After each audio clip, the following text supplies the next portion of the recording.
कैसे हैं आप लोग?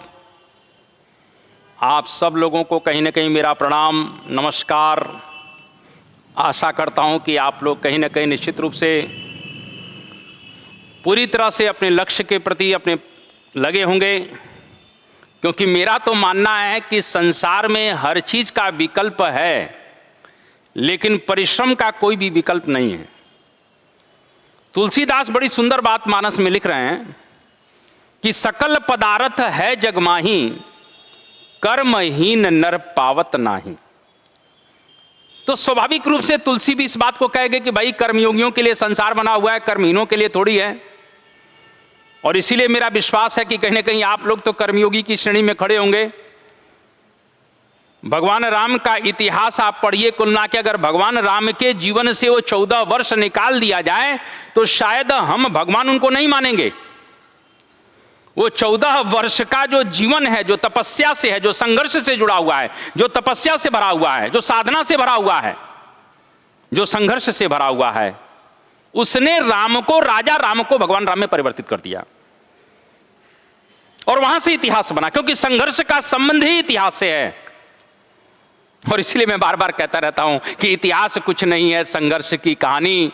राणा शिवा भगत सिंह झांसी की वीर रानी, कोई भी कायरों का इतिहास क्यों पढ़ेगा?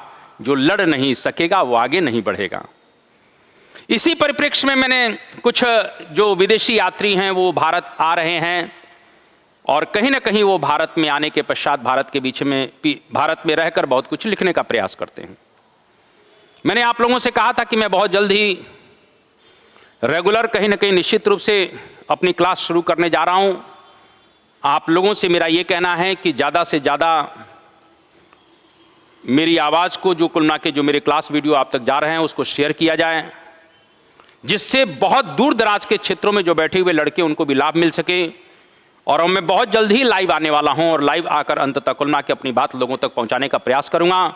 इसीलिए मेरा आप लोगों से बार बार कहना होता है कि मेरे चैनल को ज़्यादा से ज़्यादा शेयर करें, सब्सक्राइब करें, तभी जाकर काम बन पाएगा। मैंने अभी आपको कहा कि यात्रियों के विषय में भारत में चल रही है बात, और मैंने कहा था कि प्राचीन हो चाहे मध्य हो चाहे अंग्रेजों के आने तक की बात हो, हिंदुस्तान बहुत ज़्यादा डोमिनेंट है, ताकतवर है, शक्तिशाली है। और इसीलिए हिंदुस्तान को जानने के लिए, हिंदुस्तान को समझने के लिए ये बहुत से विदेशी यात्री भारत में आ रहे हैं। पिछले टर्न पर जो मैंने क्लास लिया था उसमें मैंने आप लोगों को बताया था कि सल्तनत काल में विदेशी यात्री जो आए, विशेष रूप से विजयनगर की बात मैंने की थी। लेकिन इस बार जो मैं कुल मिला के लेकर आया हूं, तो आप बोर्ड पर देख रहे हैं मुगल कालीन विदेशी यात्री। और मुगल कालीन विदेशी यात्रियों में अगर हम बात करें तो कुल मिला के कहीं ना कहीं निश्चित रूप से पहला ही नाम आप देखिए कुल मिला के फादर एंटोनियो मॉन्सरेट। अब जरा समय देखिए कुल मिला के 1578 एडी। अब कुल मिला के मॉन्सरेट साहब जो है कुल मिला के कब आ रहे हैं, जरा देखिए। मॉन्सरेट साहब आए 1578 में, सॉरी मॉन्सरेट। और मॉन्सरेट साहब जब 1578 में आए, 78 में आए, तो आप इस बात को समझिए कि इसमें हिंदुस्तान में शासन कौन कर रहा है? हिंदुस्तान में शासन अकबर कर रहा है। तो जब हिंदुस्तान में शासन अकबर कर रहा है तो कहीं ना कहीं मॉन्सरेट जब आया तो मॉन्सरेट के साथ एक और व्यक्ति भी आ रहे हैं जो कुल मिला के एका विवा। ये दोनों मिशनरी लोग हैं, इनका नाम है फादर मॉन्सरेट और फादर एका विवा। ये दोनों साथ आए, अकबर से मिले भी हैं, अकबर के दरबार में भी आए हैं। अकबर बड़ा प्रभावित भी होता है, क्योंकि अकबर की जो पॉलिसी है वो सुलह कुल की है, वो सभी लोगों को साथ लेकर चलना चाहता है। तो इसलिए इसने ईसाई मिशनरियों का भी बहुत ज्यादा स्वागत किया। ये लोग पुर्तगाल से आए हैं। कहां से आए हैं? पुर्तगाल से आए हैं। और इस तरह से कहीं ना कहीं मॉन्सरेट आए, एका विवा आए, मैंने कहना चाहता हूं। और मॉन्सरेट को देखिए, कुल मिला के अकबर की आप क्वालिटी देखिए कि अकबर का एक लड़का है जिसका नाम है मुराद। क्या नाम है? मुराद। मुराद का शिक्षक किसको नियुक्त किया? मॉन्सरेट को नियुक्त किया। मॉन्सरेट को कुल मिला के, जो फादर मॉन्सरेट हैं, उनको कुल मिला के अपने पुत्र मुराद का गुरु बना देते हैं कि भैया इसको पढ़ाओ लिखाओ। और इसी समय मॉन्सरेट लिखता है कि जो सम्राट अकबर है वो मुगल शहजादों की शिक्षा पर बहुत ज्यादा कहीं ना कहीं अवेयर है। यहां के कहीं ना कहीं शहजादे और शहजादियां को कुल मिला के शिक्षा दीक्षा बड़ी व्यापक पैमाने पर दी जाती है। ये मॉन्सरेट अपने डिस्क्रिप्शन में लिख रहा है, अपने वर्णन में लिख रहा है। मॉन्सरेट यहां तक बात कहता है, मॉन्सरेट कुल मिला के वहां भी रहा, आगरा भी रहा, उसके पश्चात तो बहुत विभिन्न क्षेत्रों में गया। वो आपके ग्वालियर भी आ रहा है, वो नरवर भी जा रहा है, वो सोनीपत हरियाणा भी पहुंचा, वो मांडू भी पहुंचा, वो दिल्ली भी पहुंचा, वो लाहौर भी पहुंचा। इस तरह से कुल मिला के कहीं न कहीं मानसरेत विभिन्न क्षेत्रों की यात्रा करता है और अंततः अकबर की अनुमति प्राप्त करने के पश्चात इन लोगों ने लाहौर में एक गिरजाघर भी बना दिया। क्या बना दिया? गिरजाघर का मतलब है चर्च। गिरजाघर का मतलब क्या है? चर्च। इनको यह लगा कि अब अकबर तो ईसाई धर्म को स्वीकार कर लेगा। इन्होंने अपने यहां कह भी दिया कि देखो भाई, ईसाई धर्म को कुल मिला के कहीं न कहीं स्वीकार कर, लेकिन ऐसी तो कोई बात ही नहीं। तो इस तरह से मानसरेत साहब जब अकबर के समय में आते हैं तो बहुत कुछ बातें लिख रहे हैं। वो कहां जा रहे हैं वो लिख रहे हैं, वो मानसरेत के मुराद के शिक्षक हैं वो लिख रहे हैं।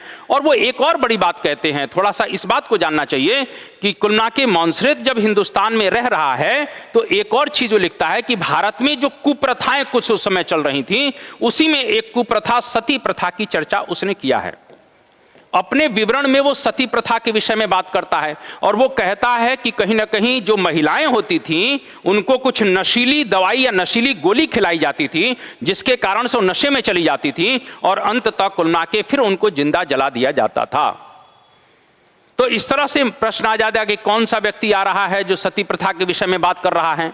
तो निश्चित रूप से मानसरेत ने कुल मिला के यहां रहते हुए सती प्रथा के विषय में भी बात किया है। मैंने अभी कहा कि कुल मिला के मानसरेत अकबर के साथ रहा और अकबर जब काबुल के अभियान पर गए हैं, थोड़ा सा ध्यान रखिएगा कहीं प्रश्न आ जाए कि अकबर के काबुल अभियान के समय में कौन सा यात्री उसके साथ था, तो अकबर के काबुल अभियान में मानसरेत उसके साथ गया है। मानसरेत अकबर के काबुल अभियान में वो मानसरेत गया है और जब वहां गया है तो कुल मिला के कहीं न कहीं निश्चित रूप से मुगलों की जो सैनिक छावनी के कुल मिला के जो कार्य हैं, जो सैनिक छावनी जो होती है, जो उनका मुगलों का सैनिक कैंप था, उसके बारे में वो विवरण देता है। तो इस प्रकार से देखिए डिस्क्रिप्शन में क्या क्या आ गया कि कुल मिला के मानसरेत आए तो किसके साथ आए? फादर एकाबीबा के साथ आए। किसके समय में आए? अकबर के समय में आए। अकबर इनसे प्रभावित हुआ तो क्या किया? उसने अपने पुत्र मुराद का शिक्षक मानसरेत को नियुक्त कर दिया। विभिन्न शहरों की इसने यात्रा की, जैसे मैंने अभी बताया कि कुल मिला के नरवर की यात्रा करता है, ग्वालियर की यात्रा करता है, मांडू की यात्रा करता है, वो लाहौर की यात्रा करता है और लाहौर के वैभव के विषय में बड़ा सुंदर चित्रण करता है। अकबर के साथ वो काबुल के अभियान पर भी गया है और वो मुगलों की सैनिक छावनी की बात करता है। उसने भारत की सती प्रथा के विषय में भी लिखा है मानसरेत ने। तो इस तरह से मानसरेत का जो डिस्क्रिप्शन है वो बहुत ही इंपॉर्टेंट है, ये आपसे पूछा जा सकता है। उसके बाद अगर थोड़ा सा हम लोग और विषय को लेकर बात करते हैं तो मानसरेत के बाद अब कौन लोग आए, इसकी भी जरा चर्चा कर लिया जाए। तो कहीं ना कहीं मानसरेत के बाद अब कौन कौन लोग आते हैं ये थोड़ा सा अगर समझें तो निश्चित रूप से एक और व्यक्ति है, फादर थॉमस स्टेफेंस। अब स्टेफेंस साहब आते हैं, स्टेफेंस इसका नाम है, सॉरी। तो फादर स्टेफेंस आते हैं तो ये कौन है? प्रश्न बड़ा इंपॉर्टेंट है। वो ये पूछता है कि पश्चिम भारत में, यानी गुजरात के समय पश्चिमी भारत में आने वाला पहला अंग्रेज कौन था? तो फादर यही है थॉमस स्टेफेंस, जो कब आ रहे हैं? 1579 में, 1559 में वो कुल मिला के पश्चिम के तट पर आ रहे हैं। तो इसीलिए कहीं प्रश्न आ जाए कि भारत में पश्चिमी तट पर सबसे पहले, या पश्चिम जैसे गुजरात की बात कर रहा है, पश्चिम में सबसे पहले आने वाला कुल मिला के अंग्रेज यात्री फादर थॉमस स्टेफेंस है। और अंततः वो कुल मिला के बस भी यहां पर गया, वो गोवा चला जाता है और गोवा में कुल मिला के एक कॉलेज में वो प्रिंसिपल बन जाता है। इस प्रकार से प्रश्न आएगा कि पश्चिम भारत में सबसे पहले कौन सा अंग्रेज यात्री आया? तो फादर थॉमस स्टेफेंस आते हैं और गोवा में बाद में वो किसी एक कॉलेज के प्रिंसिपल बन जाते हैं, जो मिशनरी थी। तो इस तरह से कुल मिला के थॉमस स्टेफेंस के बारे में पूछ लेता है। फिर रॉल्फ फिंच की बात करेगा कि रॉल्फ फिंच के बारे में बताइए। अब बड़ी इंपॉर्टेंट बात है कि रॉल्फ फिंच, अब देखिए टाइम देखिए, 1538 से 1591। तो 1538 से 1591 जरा समझ लीजिए, ये अकबर के समय में आ रहा है। आने का समय कुल मिला के थोड़ा सा ध्यान रखिए, ये अकबर के पास लगभग कुल मिला के ये मान के चलिए इस रेंज में आया 1585 के आसपास। और रॉल्फ फिंच बहुत लंबे समय तक अकबर के साथ रहे हैं। वो कुल मिला के रॉल्फ फिंच कहीं ना कहीं आगरा पहुंचता है। और आपको मालूम होना चाहिए कि 1571 से लेकर 1585 के बीच में अकबर की कैपिटल कहां रही है? फतेहपुर सीकरी। गुजरात को विजय उपलक्ष्य करने के पश्चात उसने फतेहपुर नाम दिया सीकरी को, इसलिए उसका नाम पड़ गया फतेहपुर सीकरी। और फतेहपुर सीकरी को उसने कैपिटल बनाया। तो फतेहपुर सीकरी में कुल मिला के कहीं कहीं ये पहुंचता है कौन? Rolf Finch. रॉल्फ फिंच जो है फतेहपुर सीकरी पहुंचा। और रॉल्फ फिंच जब फतेहपुर सीकरी पहुंचता है तो अंततः कुल मिला के वो कहता है कि फतेहपुर सीकरी और लंदन, फतेहपुर सीकरी और सॉरी आगरा, दोनों लंदन से बहुत बड़े हैं। वो कहता है कि आगरा और फतेहपुर सीकरी दोनों लंदन से बड़े हैं। ये रॉल्फ फिंच का अपना जो है डिस्क्रिप्शन है। वो भारतीयों के रीति रिवाज की चर्चा करता है, भारतीयों के त्योहारों की बात करता है कि भारतीयों का रीति रिवाज यहाँ क्या है, ट्रेडिशन क्या है, उनके फेस्टिवल्स क्या हैं। इस विषय में कुल मिला के कहीं ना कहीं निश्चित रूप से रॉल्फ फिंच ने बहुत कुछ लिखने का प्रयास किया है। तो रॉल्फ फिंच भारत में रहे तो कहीं ना कहीं मैंने क्या कहा कि कुल मिला के अकबर के समय में आए, और उस समय आप देखिए को क्या कहते हैं कि आगरा और फतेहपुर सीकरी दोनों लंदन से बड़े। आप बताइए कि आप थे कहां यार, आपका शहर जो दो है वो लंदन से बड़ा है। आप बताइए आज कुल मिला के कहां लंदन है और कहां आगरा फतेहपुर सीकरी है। लेकिन उस समय एक अंग्रेज यात्री लंदन से चलता है और वो कहता है कि भाई आगरा फतेहपुर सीकरी दोनों बड़े हैं। साथ में वो कहता है कि कुल मिला के रॉल्फ फिंच कहता है कि हिंदुस्तान के जो रीति रिवाज है, ट्रेडिशन है, उसके ऊपर भी बड़ी लंबी चर्चा करता है। इसके बाद थोड़ा सा और मैं अगर बात करना चाहता हूं, रॉल्फ फिंच के बाद अगर थोड़ी सी बात करें तो जॉन मिल्डन हॉल की बात कर रहे हैं। और जॉन मिल्डन हॉल की बात करते हैं तो थोड़ा सा इंपॉर्टेंट कुछ चीजें हैं वो आपसे पूछी जा सकती हैं। रॉल्फ फिंच एक और भी चर्चा करता है। भारत में देखिए उस समय कुप्रथाएं बहुत ज्यादा हैं, सती प्रथा भी है, बाल विवाह भी है, बहु विवाह भी है। तो ये रॉल्फ फिंच बाल विवाह की भी चर्चा करता है, बाल विवाह की बात करता है, वो बहु विवाह की बात करता है। बहु विवाह का मतलब एक से अधिक औरतें रखना। हिंदुस्तान में मुस्लिम शासन काल है और आप समझ सकते हो कि मुस्लिम राजाओं के यहां आप समझ लिए क्या स्थिति रही थी। उनके हरम में हजारों रानियां रहा करती थी। यही बीमारी कुलना के बाद में नवाबों को लगी, यही बीमारी राजा महाराजाओं को लगी। तो इस प्रकार से कुलना के हिंदुस्तान के पतन का एक बहुत बड़ा कारण यह है कि हिंदुस्तान का जो हाई क्वालिटी जो कुलना के जिसको एरिस्टोक्रेट हम ग्रुप कहते हैं, ये इस समय विलासिता में डूब गया है और इसीलिए अंग्रेजों ने इसका फायदा उठाया। चाहे नवाब हो, चाहे राजे हो, चाहे महाराजे हो, चाहे फलाना हो, चाहे ढिमका हो, अब इनके एक ही पास काम है कि किसके हरम में कितनी ज्यादा औरतें रहें। इसीलिए आपको बताना चाहता हूं कि बहु विवाह की प्रथा कुलना के धीरे धीरे ऊपर से नीचे भी आने लगी। तो इस प्रकार से बाल विवाह और बहु विवाह की चर्चा भी रॉल्फ फिंच कर रहा है, इस बात को थोड़ा ध्यान रखिएगा। स्वयं वो कहता है कि मैंने बुरहानपुर जब मैं गया तो मैंने इस प्रकार के बाल विवाह को अपनी आंखों से देखा। तो बाल विवाह तो यार कुलना के आज की डेट में हो रहा है। अभी आप देखिए कोरोना की रिपोर्ट जो कुलना के महिला बाल विकास की आई है, उस रिपोर्ट को ही पढ़ लीजिए कि कोरोना के समय में हिंदुस्तान में जो बाल विवाह हैं वो बढ़े हैं। यानी कोरोना संकट के कारण जब लड़कियां घरों में रहने लग गईं तो उनके गार्जियन लोगों ने कहीं ना कहीं विवाह करना शुरू कर दिया। यानी कि बाल विवाह का जो रेशो है बढ़ा है हिंदुस्तान के अंदर। यह सबसे बड़ी बात है। इस बीमारी से तो आज भी हम कुल मिला के मुक्त नहीं हो पा रहे हैं। ये हिंदुस्तान का दुर्भाग्यशाला की कुल मिला के कहीं वैदिक काल में आप देखिए, आप वैदिक काल में चले जाइए तो ना तो वहां बाल विवाह है, ना बहु विवाह है, ना सती प्रथा है, ना किसी पर्दा प्रथा है। लेकिन आज 2021 में हम जी रहे हैं, मंगल ग्रह पर जाने की बात कर रहे हैं, लेकिन किसी भी कुरीति से हम अभी मुक्त नहीं हो पाए हैं। आज भी छुआछूत हिंदुस्तान के अंदर किस लेवल की है आपको बताने की जरूरत नहीं है, आप जाकर देखिए। तो इस प्रकार से मैं ये कहना चाहता हूं कि इसी भी पूछा जा सकता है। इसी प्रकार से जॉन मिल्डन हॉल कुलना के अकबर के समय में आया है और अकबर के समय में आया तो थोड़ा सा चालाक टाइप का व्यक्ति है, इसीलिए इसको धूर्त व्यापारी भी कहा जाता है। कहीं बात आए कि धूर्त व्यापारी किसको कहा गया है, तो जॉन मिल्डन हॉल को धूर्त व्यापारी कहा गया है। इसने सोचा कि मैं सूरत में कुलना के 1591 की बात है, उसने सोचा कि सूरत में मैं कुलना के एक व्यापारिक बस्ती बना लूं, मतलब अपने लिए व्यापार करने के लिए बात करता। अभी ईस्ट इंडिया कंपनी का कंसेप्ट तो आया नहीं है, लेकिन ये व्यापार करने के लिए अलग अलग आने के चक्कर में थे। तो मिल्डन हॉल ने सोचा कि सूरत में कुलना के हमें व्यापार करने का राइट्स मिल जाए, लेकिन अंततः वो कामयाब नहीं हो पाया है। ये जॉन मिल्डन हॉल भी कुलना के किसके समय में आ रहा है, अकबर के समय में आ रहा है। ये भी आपसे पूछा जा सकता है। उसके बाद आते हैं विलियम हॉकिंस। आपने नाम सुना होगा, विलियम हॉकिंस को कैप्टन हॉकिंस भी कहा जाता है और ये captain Hawkins east India company का एक कर्मचारी है। Captain Hawkins east India company का एक कर्मचारी भी है। आपको मालूम होना चाहिए कि 31 दिसंबर 1600 को ब्रिटेन की महारानी एलिजाबेथ ने इंग्लैंड में एक कंपनी को पूरब के साथ व्यापार करने का राइट्स दिया है। The company of merchant of London trading into the east Indies, जिसको आप ईस्ट इंडिया कंपनी कहते हैं। तो जब इस कंपनी को पूरब के साथ व्यापार करने का ईस्ट इंडिया कंपनी को दिया गया, तो भाई मान के चलिए कि लंदन है, लंदन का व्यापार पूरब की तरफ यानी भारत की तरफ होगा, तो भारत का सम्राट भी तो परमिटेड करेगा कि भाई आप आइए हमारे यहां व्यापार करिए। तो इसके लिए कुलना के कहने के कैप्टन हॉकिंस को सबसे पहले, देखिए कंपनी जब बन रही है तो हिंदुस्तान का सम्राट कौन है, अकबर है। लेकिन कुल मिला के जब व्यापारिक अधिकार प्राप्त करने की बात आई तो दिल्ली में कौन है, जहांगीर है। कौन है, जहांगीर है। अब कैप्टन हॉकिंस लंदन से चले और लंदन से चले हैं तो कुल मिला के आपको मालूम होना चाहिए, 1608 की बात कर रहा हूं, समुद्री मार्ग से आ रहा है और किस जहाज से आ रहा है? हेक्टर जहाज से आ रहा है। किस जहाज से? हेक्टर जहाज से। और जहाज से, क्योंकि पहला अंग्रेज है जो समुद्री मार्ग से अपने जहाज से आकर कहां उतरा? सूरत उतरा है। प्रश्न आ जाएगा कि सूरत उतरने वाला पहला अंग्रेज कुल मिला के कौन सा है? तो कैप्टन हॉकिंस है। वो किस लिए आ रहा है? व्यापारिक अधिकार प्राप्त करने के उद्देश्य से आ रहा है। जहांगीर के पास गया, 3 वर्षों तक जहांगीर के दरबार में रहा। जहांगीर से बात करने के लिए उसने तुर्की भाषा भी सीखा और फारसी भाषा भी सीखा, जिससे मेरी भाषा में बात करूंगा, मतलब मैं जहांगीर की भाषा में बात करूंगा तो प्रभावित होगा। बात सही भी है। जाकर उसने फारसी में बात भी की, और फारसी में बात करने के पश्चात आपको बताना चाहता हूं कि फारसी में बड़ा जहांगीर प्रभावित हुआ। यार उसने कहा यार गजब का व्यक्ति अंग्रेज है और आकर फारसी में बात कर रहा, बड़ा प्रभावित होता है।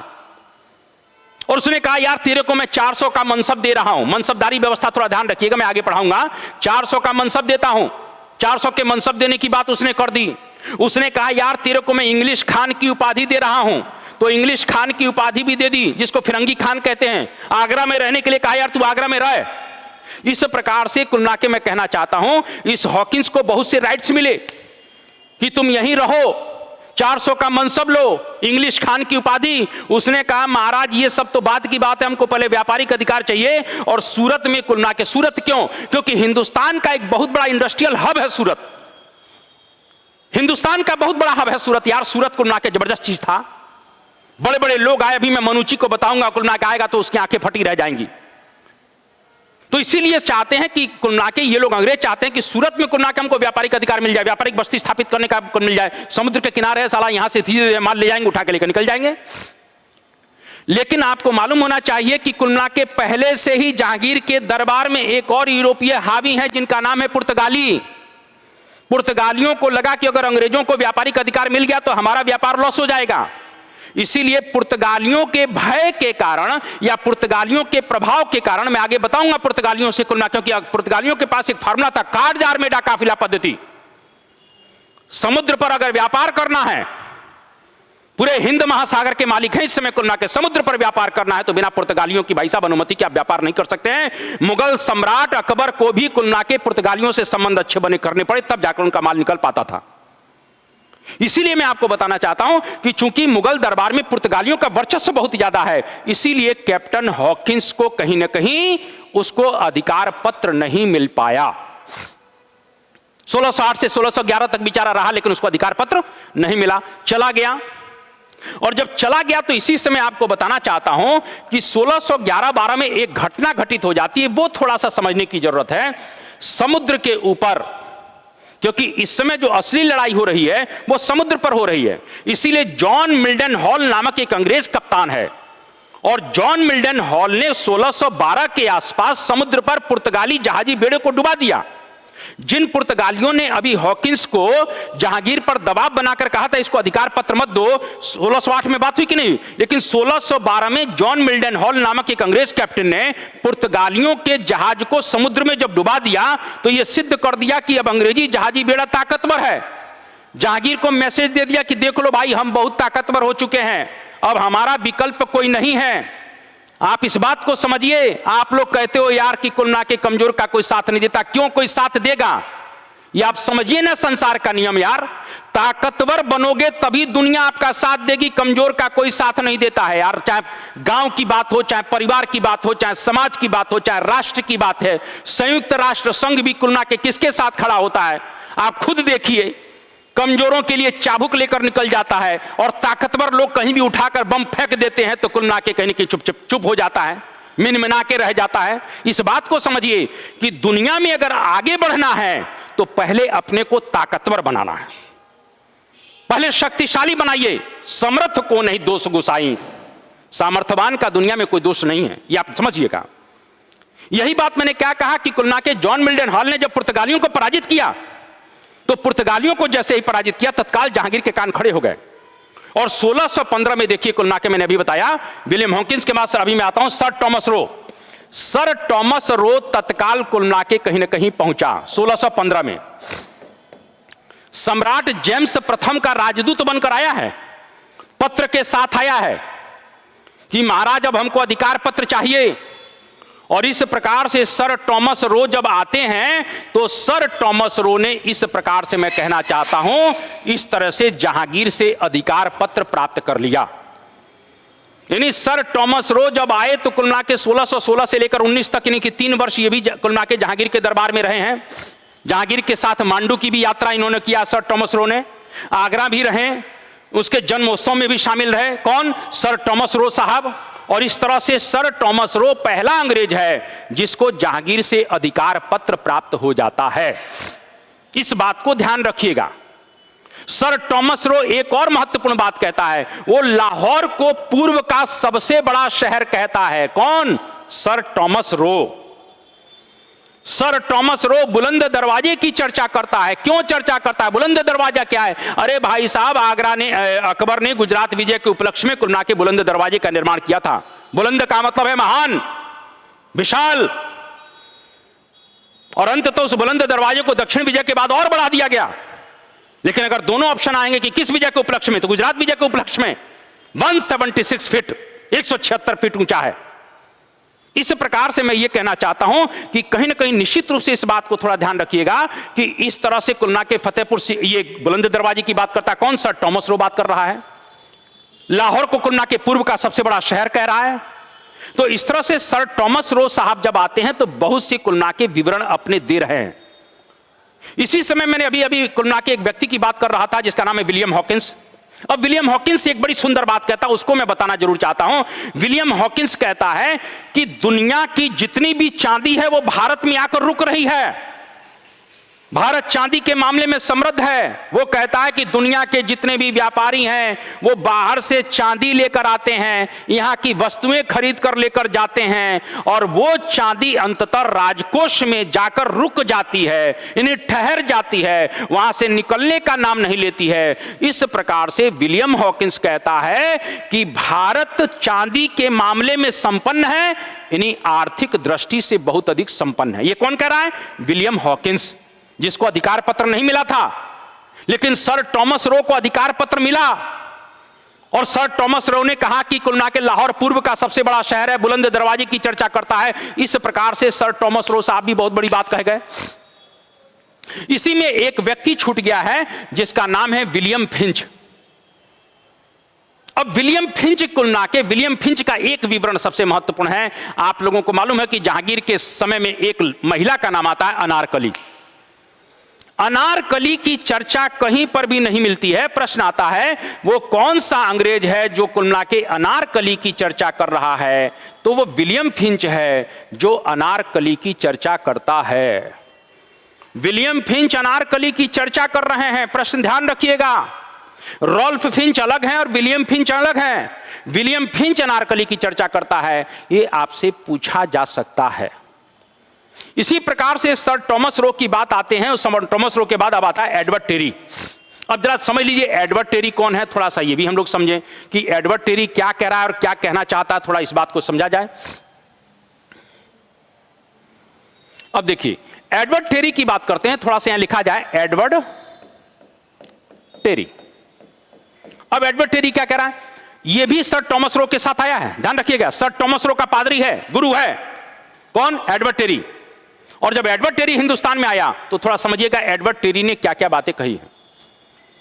एडवर्ड टेरी मुगल कालीन सिक्कों के विषय में सबसे ज्यादा लिख रहा है। कहीं प्रश्न आ जाए कि मुगल कालीन सिक्कों के विषय में सबसे ज्यादा जानकारी किसने दी है, तो एडवर्ड टेरी ने दिया है।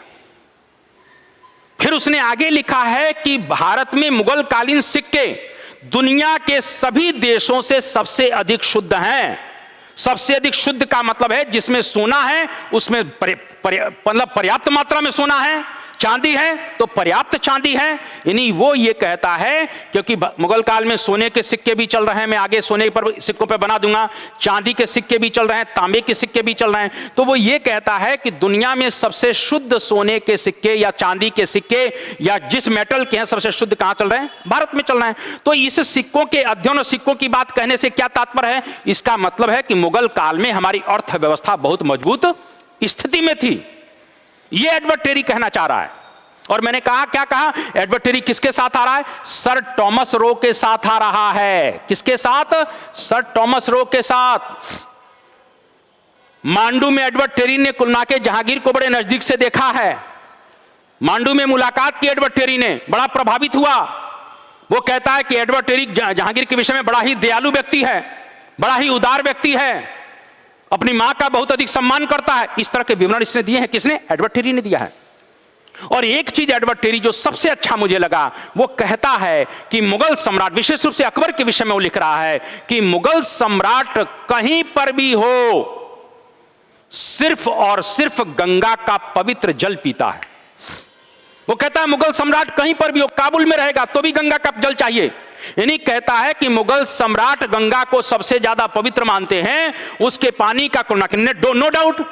अब आज तो कुलना की स्थिति कुछ अलग है यार, लेकिन उस समय आप इतिहास उठाकर आज से 50 साल पहले का देख लीजिए। वो लंबा इतिहास है, मैं नहीं जाना चाहता हूं, क्योंकि हम लोगों ने अपने हाथों से ही कुलना के अपनी विरासत को नष्ट कर दिया है। आज देख लीजिए उत्तराखंड के चमोली में क्या हो रहा है, बताने की जरूरत नहीं है यार। हैवानियत की कोई सीमा होती है? जो देवभूमि है उसमें भी कुलना के हम लोगों ने उसको नहीं छोड़ा है। कहीं ना कहीं पहाड़ों के अंदर साला कुलना के कहीं कहीं गुल लगा के बम्बार्डिंग कर करके पावर प्लांट डाले जा रहे हैं, जिसका परिणाम हमको देखना पड़ रहा है।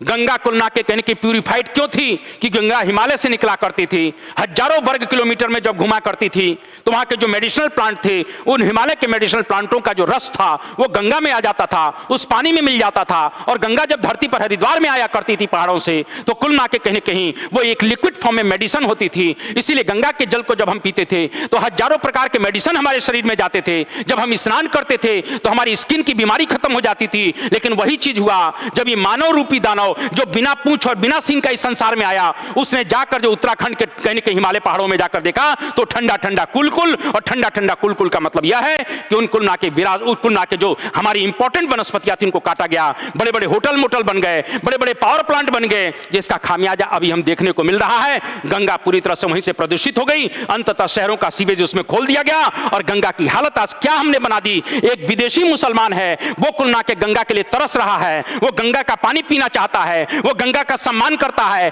हम हिंदू हैं, कोई एंटीना चुटिया रख लेते हैं, तिलक लगा लेते हैं और अपनी विरासत को नष्ट करने का कोई भी मौका नहीं छोड़ते हैं। दुनिया के, भारत के जितने भी शहर हैं वो सब, जितना भी इस कुलना के इन नदियों के तट पर है, उनका सीवेज इन शहरों में छोड़ा जा रहा है। गंगा लुप्त हो रही है, गंगा कराह रही है, गंगा दुखी है और गंगा कह रही है कि लाचार है, बदहाल है, बेहाल है गंगा, और लगता है कुछ ही दिनों की मेहमान है गंगा।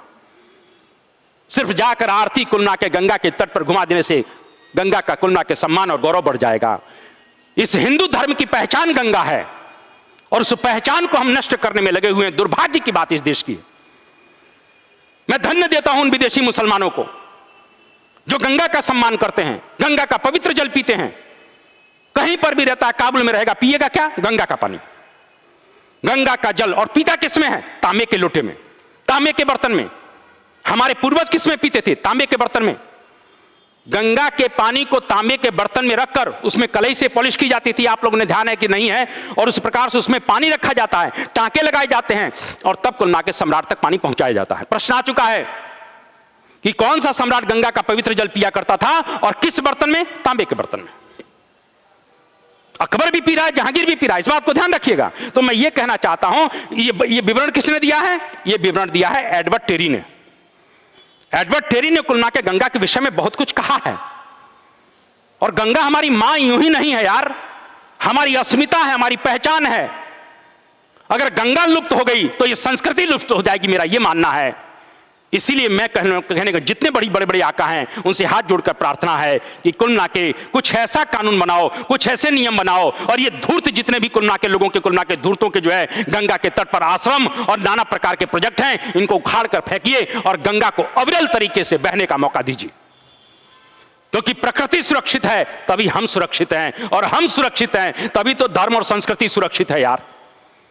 तो कहीं ना कहीं इस बात को थोड़ा सा मैं ये कहना चाहता हूं कि एडवर्ड टेरी की मैंने बात किया जो इंपॉर्टेंट है। अगर थोड़ा सा और बात मैं करना चाहता हूं तो एक और व्यक्ति है जिसका नाम है पीटर मुंडी। अब थोड़ा पीटर मुंडी की बात कर लिया जाए। ये पीटर मुंडी कौन है? बड़ी इंपॉर्टेंट बात है कि पीटर मुंडी कौन है। पीटर मुंडी, ये शाहजहां के शासनकाल में पीटर मुंडी आ रहा है। किसके समय में आ रहा है? शाहजहां के शासनकाल में पीटर मुंडी आ रहे हैं।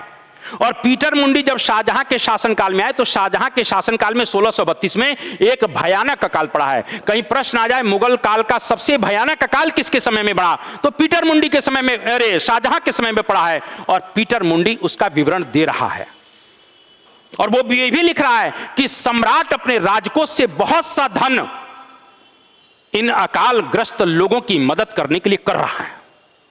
शाहजहां के विषय में लिख रहा है कि अकालग्रस्त लोगों के लिए, अकालग्रस्त क्षेत्रों के लिए वो बहुत सा धन राजकोष से निकालकर दे रहा है। तो कहीं प्रश्न आ जाए कि शाहजहां के शासनकाल में कहीं ना कहीं जो अकाल पड़ा है उसका विवरण किसने दिया है, तो पीटर मुंडी ने दिया है। ये थोड़ा सा आप ध्यान रखिएगा, ये भी प्रश्न आपसे पूछा जा सकता है। थोड़ा सा मैं और आना चाहता हूं तो एक व्यक्ति की बात करना चाहता हूं, वो है बैप्टिस्ट टेवर्नियर। टेवर्नियर ये फ्रांस का रहने वाला, कहां का है, ये फ्रांस का रहने वाला, थोड़ा ध्यान रखिएगा। टेवर्नियर कहां के हैं, फ्रांस के हैं। और टेवर्नियर है कौन, ये जौहरी है। जौहरी क्या मतलब है, ये हीरो का व्यापारी है, डायमंड का व्यापारी है। कहीं प्रश्न आ जाए कि फ्रांस का वो कौन सा व्यक्ति है जो हीरो का व्यापारी था और भारत आया, तो उसका नाम है टेवर्नियर। और भारत के साथ साथ पूर्वी देशों की उसने 7 बार यात्रा की है, यानी वो कुल मिला के फ्रांस से 7 बार पूरब आया, उसमें 6 बार अकेले भारत आ रहा है। थोड़ा ध्यान रखिएगा, कहीं प्रश्न आ जाए कि वो कौन सा फ्रांसीसी यात्री था जो 6 बार भारत आया, टेवर्नियर साहब आए। वो कौन सा फ्रांसीसी यात्री था जो शाहजहां के समय में भी आया और प्लस औरंगजेब के समय में भी आया, तो उसका नाम भी कुल मिला के क्या है, टेवर्नियर है। इस बात को ध्यान रखिएगा, औरंगजेब के समय में, शाहजहां और औरंगजेब दोनों के समय में टेवर्नियर आए। तो टेवर्नियर साहब आए तो टेवर्नियर साहब भी कुछ कह रहे होंगे, बिल्कुल टेवर्नियर साहब कह रहे हैं। और टेवर्नियर साहब क्या कर रहे हैं जरा समझा जाए। तो टेवर्नियर साहब कुल मिला के पहले तो फ्रांसीसी हैं, जौहरी हैं, इस बात को जानना चाहिए। और अंततः इन्होंने कहा कि इन्होंने शाहजहां और औरंगजेब के समय में ये आ रहे हैं, ये भी इन्होंने बताया टेवर्नियर साहब ने। और टेवर्नियर साहब ने अपने डिस्क्रिप्शंस में भारत के विषय में बहुत कुछ लिखने का प्रयास किया है। आप जरा समझिए, जब ये बार बार आ रहे हैं तो इन्होंने शाहजहां के समय को भी देखा होगा, इन्होंने औरंगजेब के समय को भी देखा होगा, इन्हें लाहौर के विषय में बहुत कुछ कहा है, इन्होंने मांडू के विषय में बहुत कुछ कहा है, सम्राटों के विषय में बहुत कुछ कहा है। तो इस तरह से टेवर्नियर के विषय में भी आपसे बहुत कुछ पूछा जा सकता है। ये बड़ी इंपॉर्टेंट कहीं ना कहीं चीजें हैं, वो आपको जानना चाहिए। हाँ,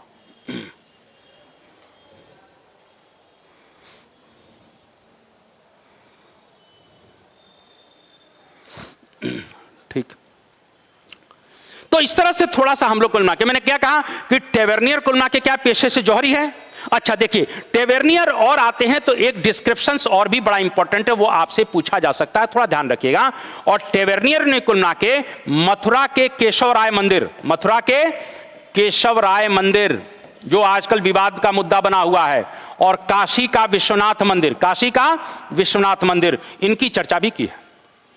यानी मथुरा के केशव राय मंदिर की भी चर्चा की है और बनारस के काशी विश्वनाथ मंदिर की भी चर्चा की है। ये 2 मंदिरों की चर्चा कौन कर रहा है, टेवर्नियर। यानी उस समय यहां मंदिर हैं, इस बात को कह रहा है।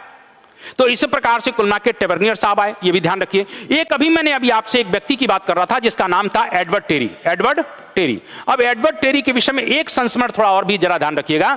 अभी मैंने क्या कहा था कि हॉकिंस ने क्या कहा था, हॉकिंस ने यह कहा था कि दुनिया चांदी, भारत चांदी के मामले में बहुत ज्यादा समृद्ध है, भारत चांदी के मामले में बहुत ज्यादा समृद्ध है। व्यापारी लोग चांदी लेकर आते हैं, हमारे गुड्स यानी प्रोडक्ट लेकर जाते हैं, और वो चांदी अंततः राजकोष में जमा हो जाती है, फिर वहां से निकलने का नाम नहीं लेती है। इसी प्रकार का विवरण एडवर्ड टेरी भी दे रहा है, ये एडवर्ड टेरी भी दे रहा है। एडवर्ड टेरी कहता है जिस प्रकार से सभी नदियां अपने को ले जाकर समुद्र में मिला देती हैं, उसी प्रकार से दुनिया के सभी चांदी के स्रोत यानी दुनिया की सभी चांदी भारत में आ जाती है, और भारत में आ जाती है तो भारत से दोबारा जा नहीं पाती है। यानी एडवर्ड टेरी भी वही बात कह रहा है, हॉकिंस भी वही बात कह रहा है। इसका मतलब यह है कि भारत आर्थिक दृष्टि से बहुत अधिक संपन्न है। क्लियर। इसी प्रकार से मैंने क्या कहा कि कुल मिला के टेवर्नियर साहब आए, तो कुल मिला के मैंने क्या कहा कि 7 बार आए हैं। द ट्रेवल्स इन इंडिया, इनका एक डिस्क्रिप्शन है, थोड़ा ध्यान रखिएगा। द ट्रेवल्स इन इंडिया, ये डिस्क्रिप्शन इनके हैं, लेकिन इनकी किताब का जो असली नाम है उन्होंने लिखा है 7 वोयाज VOYA, CVO, ये है VOYAGES, 7 वोयाज। तो कुल मिला के 7 वोयाज, वोयाज का मतलब होता है 7 ट्रिप, ट्रिप मतलब यात्रा। तो 7 वोयाज नामक किताब किसने लिखी है? कुल मिला के इसने लिखी है, टेवर्नियर ने। किसने लिखा है? क्योंकि वो 7 बार पूरब आया तो इसलिए उसने लिखा है 7 वोयाज। वैसे उसकी अंग्रेजी में ट्रांसलेट किताब कौन सी है? The travels in India, the travels in India. इस बात को थोड़ा ध्यान रखिएगा। तो ये भी आपसे पूछा जाता है द 7 वोयाज किसकी है? तो 7 वोयाज जो है इसकी है, टेवर्नियर की है। इसके बाद और अगर बात करते हैं तो एक और व्यक्ति है निकोलो मनुची। अब देखिए, निकोलो मनुची बड़ा ही इंपॉर्टेंट व्यक्ति है, थोड़ा ध्यान रखिएगा। निकोलो मनुची अपने घर से भागा। कहां से भागा? वेनिस से भागा। वेनिस कहां पर है? इटली में है। और ये 15 साल की उम्र में ही घर से भाग गए भाई साहब। उस समय ईसा बीसा पासपोर्ट नहीं था, जाके जहाज पर चढ़ गए, जहाज चल पड़ा। एक अंग्रेज व्यापारी ने कुल मिला के कहा कि तुम चिंता न करो, हमारे साथ रहना। इस प्रकार से मनुची जब कुल मिला के भारत की तरफ आए तो सबसे पहले जहाज कहां उतरा? सूरत उतरा। सूरत को जैसे ही मनुची ने देखा उसकी आंखें फटी रह गईं। कहा बाप रे बाप, संसार में ऐसा सुंदर वैभवशाली साफ सुथरा नगर तो मैंने देखा तक नहीं है। मनुची कहता है कि ऐसा साफ सुथरा नगर मैंने नहीं देखा है, ऐसा समृद्धशाली नगर नहीं देखा है। लेकिन फिर वो लिखता है, यार मेरी ये समझ में नहीं आता कि लोग जब भी थूकते हैं कुल मिला के कहीं ना कहीं खून थूकते हैं, लाल लाल खून काहे थूकते हैं। हमने कहा अरे मनुची साले तुम देखो तो कर क्या रहे हैं? अरे वो पान खा रहे हैं। हमारे यहाँ पान खाने की बहुत पुरानी परंपरा है यार, मलमल के कुर्ता पे छींट लाल लाल पान खाए सैया हमार। कहीं ना कहीं पान, आप देखिए पान पर गाने बन गए। इसीलिए मैं कहना चाहता हूं कि मनुची से मैंने कहा यार पान कुल मिला के कहीं ना कहीं खा रहा है। मनुची को भी लगा कि पान खाना चाहिए। पान वाला जो होगा बदमाश होगा, उसने जर्दा डबल देकर कुल मिला के मनुची को दे दिया। मनुची जैसे ही खा रहे हैं कह रहे हैं पृथ्वी घूम रही है। मैंने कि पृथ्वी नहीं घूम रही है, तुम घूम रहे हो। और अंततः मनुची बेहोश हो गए। मनुची धीरे धीरे कुल मिला के कहीं ना कहीं भारत में रहता है। वो ग्वालियर भी आता है, वो आगरा भी गया, वो दिल्ली भी गया। और ध्यान रखिए मनुची जब आ रहा है उस समय भारत में उत्तराधिकार के युद्ध की पूरी प्लानिंग बन चुकी है। इसीलिए मनुची के आंखों के सामने उत्तराधिकार युद्ध हुआ। किसके बीच में? औरंगजेब प्लस दारा शिको। मैं आगे पढ़ाऊंगा। शाहजहां ने कुल मिला के अपना उत्तराधिकारी दारा शिको को नॉमिनेट कर दिया था, लेकिन भाई साहब मुगल काल है, सिंहासन जिसको चाहिए, सत्ता में तलवार में दम होनी चाहिए। इसलिए उत्तराधिकार संघर्ष होता है। और इस उत्तराधिकार के संघर्ष में आपको बताना चाहता हूं, जो मनुची है वो कुल मिला के कहीं ना कहीं दारा शिको का तोपची बनकर इसमें भाग लेता है। मनुची दारा शिको का तोपची बनकर भाग लेता है। लेकिन जब दारा शिको पराजित हो गए और अंततः मारे गए, तब इसने चिकित्सक का पेशा अपना लिया और ये चिकित्सा के क्षेत्र में चला जाता है। इस तरह से मनुची का जीवन बड़ा इंपॉर्टेंट है। इसी प्रकार से कुल मिला के मनुची की बात अगर करें तो एक और व्यक्ति है फ्रांसिस बर्नियर। अब फ्रांसिस, मनुची ने एक किताब लिखी है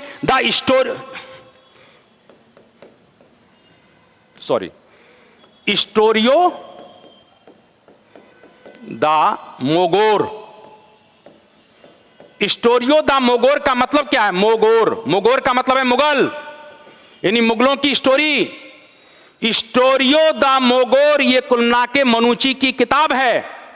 यह किताब इतनी बेहतर लिखी गई है कुल मिला के कहीं ना कहीं इस समय की बात है, शाहजहां औरंगजेब के समय की, कि इसे 17वीं शताब्दी का दर्पण तक कहा गया है। 17वीं शताब्दी का दर्पण किस किताब को कहा गया है? यह निकोलो मनुची की किताब हिस्टोरियो द मोगोर को कहा गया है। इस बात को आप ध्यान रखिएगा। क्लियर? अब थोड़ा हम और आगे बात करते हैं, फ्रांसिस बर्नियर की बात करते हैं कि फ्रांसिस बर्नियर भी बड़ा इंपॉर्टेंट व्यक्ति है और कुल मिला के फ्रांस का है। फ्रांसिस बर्नियर कहां का है? फ्रांस का है। इसका नाम है बर्नियर, फ्रांसिस बर्नियर पूरा नाम है। यह पेशे से डॉक्टर है। पेशे से क्या है? डॉक्टर है, चिकित्सक है। और जब ये भारत आ रहा है, थोड़ा सा आप देखिए ना, 1656 में आया, तो 1656 में फिर मैंने क्या कहा, 1656 में क्या हो रहा है? उत्तराधिकार का युद्ध हो रहा है। किसके किसके बीच में? दारा शिको औरंगजेब के बीच में। तो उत्तराधिकार युद्ध को देखने वाला कहीं प्रश्न पूछा जाएगा तो कौन है? फ्रांसिस बर्नियर है। बिल्कुल सही बात है। और अंततः कुल मिला के कहीं के जब ये उत्तराधिकार युद्ध होता है, उसके बाद कुल मिला के कहीं, क्योंकि इसकी थोड़ी सिंपैथी कुल मिला के दारा शिको का कुल मिला के दवाई वाई करता है, मेडिसिन देता है, दारा शिको के प्रति सिंपैथी भी है, क्योंकि दारा शिको धार्मिक दृष्टि से बहुत उदार व्यक्ति है ना, बहुत उदार व्यक्ति है। वो एक बात लिखता है कि यहां एक परंपरा है, अगर किसी से मिलना है तो कुछ लेकर जाना चाहिए। बर्नियर लिख रहे हैं अपनी पुस्तक में। कौन सी पुस्तक है? Travels in the Mughal empire. वो लिखते हैं कि हिंदुस्तान में जब भी कोई व्यक्ति किसी से मिलने जाता है या किसी के घर जाता है तो कुछ लेकर उसके लिए जाता है। इस प्रकार से ये भी जब कुल मिला के बर्नियर मिलने के लिए कुल मिला के किससे गया? कुल मिला के कहीं ना कहीं दारा शिकोह से मिलने के लिए गया तो अपने साथ कुछ लेकर गया। हमारे यहाँ परंपरा है कि जब हम किसी रिश्तेदारी में, नातेदारी में, मित्र के यहाँ, दोस्त के यहाँ मिलने जाते हैं तो कुछ लेकर जाते हैं। वो चीज बर्नियर यहां पर कह रहा है। और मैंने क्या कहा कि दारा शिकोह के प्रति सिंपैथी है, उनकी दवाई दारू भी करता है। लेकिन दारा शिकोह की जैसे ही डेथ हो गई, अंततः इसने समझा खेल खत्म, तब ये राजा जयसिंह के पास चला जाता है। कहां चला जाता है? आमेर के राजा जयसिंह के पास चला गया। और आमेर के राजा जयसिंह के पास चला जाता। फिर उसने मुगलों के विषय में बहुत कुछ लिखा है। वो कहता है मुगल शहजादियों की शादी होती ही नहीं है क्योंकि इनके लोग, इनके जैसा, इनके लिए कोई योग्य वर ही नहीं मिल पाता है। पहली बात लिखी। उसने कहा कि मुगल औरंगजेब के शासनकाल के विषय में लिख रहा है कि यहां टैक्स इतना ज्यादा है कि जब कोई किसान किसी जमीन का टुकड़ा पाता है और उस पर खेती करता है, और जब खेती करता है तो उससे इतना ज्यादा टैक्स लिया जाता है कि वो जमीन छोड़ने के लिए विवश होकर अन्यत्र कहीं चला जाता है। ये बर्नियर लिख रहा है। वो यहां तक लिख रहा है कि समस्त भूमि का मालिक कहीं ना कहीं मुगल सम्राट है, यानी जमीन का मालिक मुगल सम्राट है। यह भी वो लिख रहा है। और इस प्रकार से मैंने क्या कहा कि बर्नियर बहुत से डिस्क्रिप्शन देता है। बर्नियर भारत में सती प्रथा के विषय में भी लिख रहा है। फ्रांसिस बर्नियर सती प्रथा के विषय में भी लिखता है। और वो कहता अपनी कौन सी डिस्क्रिप्शन में? The travels in the Mughal empire में। और फिर कुल मिला के मैंने क्या कहा, दारा शिकोह को किस यातना के साथ मारा गया इसका भी चश्मदीद गवाह अगर कोई है, क्योंकि उत्तराधिकार युद्ध के कुल मिला के समाप्त होने के पश्चात दारा शिकोह को पकड़ा जाता है, उसको विधर्मी घोषित किया गया, उसको यातना के साथ मारा गया। इसके विषय में भी कौन लिख रहा है? बर्नियर लिख रहा है। बर्नियर यहां काशी से बहुत ज्यादा प्रभावित है। काशी मतलब बनारस, और बनारस की तुलना वो एथेंस से करता है। किससे? एथेंस। एथेंस यूनान, जैसे यूनान प्राचीन नगरी है, एक यूरोप की पवित्र प्राचीन नगरी के रूप में एथेंस को देखा जाता, उसी प्रकार से काशी यानी बनारस भारत की प्राचीन और पवित्र नगरी में है। इस प्रकार से वो बनारस की तुलना एथेंस से करता है। ये प्रश्न सब पूछे जा सकते हैं, इस बात को ध्यान रखिएगा। और अंततः फ्रांसिस बर्नियर की जो मृत्यु होती है वो भारत में हुई, वो मद्रास में उसकी डेथ हो जाती है। इस प्रकार से मैं ये कहना चाहता हूं, चाहे फादर मॉन्सरेट की बात हो, चाहे थॉमस स्टेफन्स की बात हो, Ralph Fitch, John Mildenhall, William Hawkins, William Finch, जितने भी यात्री आए मुगल काल में, वो यहाँ के बारे में बहुत कुछ डिस्क्रिप्शंस दे रहे हैं। और उससे निश्चित रूप से भारत के विषय में हमें बहुत सी जानकारियां मिलती हैं। मैं यहीं अपनी बात को रोकूंगा और मेरा आप लोगों से रिक्वेस्ट है कि मैं बहुत डिटेल में कुल मिला के कहने की कंटिन्यूअस क्लास के साथ मैं लाइव आने के चक्कर में हूं, और हर चीज कुल मिला के कहने की मैं अपने चैनल से देने के चक्कर में हूं। चाहे वो हिस्ट्री की बात हो, चाहे अन्य विषयों की बात हो, मैं बड़े विषय विशेषज्ञों को भी लेकर आऊंगा। लेकिन तब आऊंगा जब आप इस चैनल को पूरी तरीके से कहीं कहीं फैलाएंगे। कुल मिला के निश्चित रूप से इसको शेयर करिए, सब्सक्राइब करिए, ये मेरा आप लोगों से रिक्वेस्ट है। बहुत जल्द ही कुल मिला के कहने के मेरे दिमाग में चल रहा है कि मैं हिंदुस्तान के कुल मिला के कोने कोने में जो लोग पिछड़े क्षेत्रों में हैं, जो जहां से कहीं शहरों में आ नहीं सकते हैं, मैं उनके लिए कुछ करना चाहता हूं। और इसीलिए मेरा भाव यह है कि मैं दूर दूर तक अपनी आवाज को लोगों तक पहुंचाना चाहता हूं। ले आप लोग भी परिश्रम में कहने के लगे रहिए, क्योंकि मेरा मानना है कि संसार में परिश्रम का कोई भी विकल्प नहीं है। इस बात को ध्यान रखिए। संसार में सब कुछ बाज हो सकता है, सब कुछ अनप्रोडक्टिव हो सकता है, लेकिन परिश्रम कभी भी अनप्रोडक्टिव नहीं होगा। क्योंकि भाई साहब, किताब से मोहब्बत करोगे तो दुनिया तुमसे मोहब्बत करेगी, और किताब बेवफा भी हो जाएगी यार तो तुम्हारी तकदीर बनाकर चली जाएगी। मेरा यही कहने का मतलब है कि आप लोग परिश्रम करिए, कोशिश कर हल निकलेगा, आज नहीं तो कल निकलेगा। अरे जिंदा रखो दिल की उम्मीदों को, खारे समुंदर से भी एक दिन गंगा जल निकलेगा। इन्हीं शब्दों के साथ मैं अपनी वाणी को विराम देता हूं। वंदे मातरम, भारत माता की जय।